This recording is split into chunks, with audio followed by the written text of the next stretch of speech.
안녕하세요. 꼬꾸미파파 강목사입니다. 오늘은 8월 19일 맥체인 성경 읽기 해설을 하겠습니다. 오늘 말씀의 주제는 토기장이 하나님입니다. 사무엘상 11장은 사울왕 추대 두 번째입니다. 암몬 사람 나하스가 길랏 야베스에 쳐들어옵니다. 화친을 맺자는 야베스 사람들에게 나하스는 오른쪽 눈을 다 빼면 맺어주겠다고 말합니다. 사울이 이 소식을 듣고 이스라엘 전역에 소집령을 내리고 군사를 모읍니다. 그리고 첫 번째 싸움에서 대승을 거둡니다. 이에 모든 백성은 기뻐하며 길갈에 모여 사울을 왕으로 삼습니다. 이스라엘 백성들이 원하던 왕이 세워진 것입니다. 이제 사울 왕에게 필요한 것은 하나님을 진정한 왕으로 섬기며 승리를 취하는 것입니다. 예레미야 48장은 모압 심판입니다. 하나님을 의지하고 그분께 가까이 가는 자는 그분의 도움과 보호를 받지만 하나님을 마음에 두기 싫어하고 하나님을 멀리하는 자는 심판을 받습니다. 애굽과 블레셋처럼 모압도 심판을 선언받습니다. 모압이 심판받은 이유는 모압은 스스로를 의지하고 재물과 우상을 의지했기 때문입니다.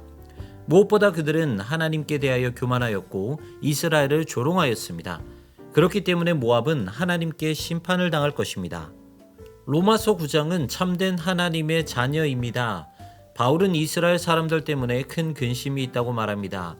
그들에게는 양자됨과 언약과 예배와 약속들이 있었습니다. 그러나 안타깝게도 그들 모두가 하나님의 자녀가 되지 못했습니다. 육신의 자녀가 하나님의 자녀가 아니요 약속의 자녀가 하나님의 자녀이기 때문입니다.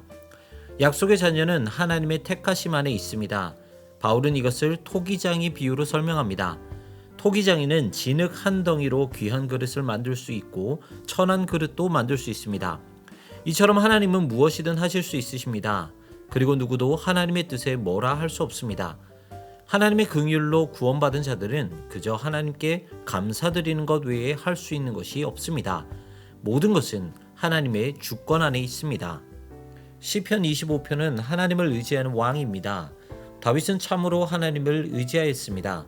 그래서 하나님께 지도받는 것을 부끄럽게 생각하지 않았습니다. 오히려 적극적으로 하나님의 도와 하나님의 진리를 배우고 싶어 했습니다.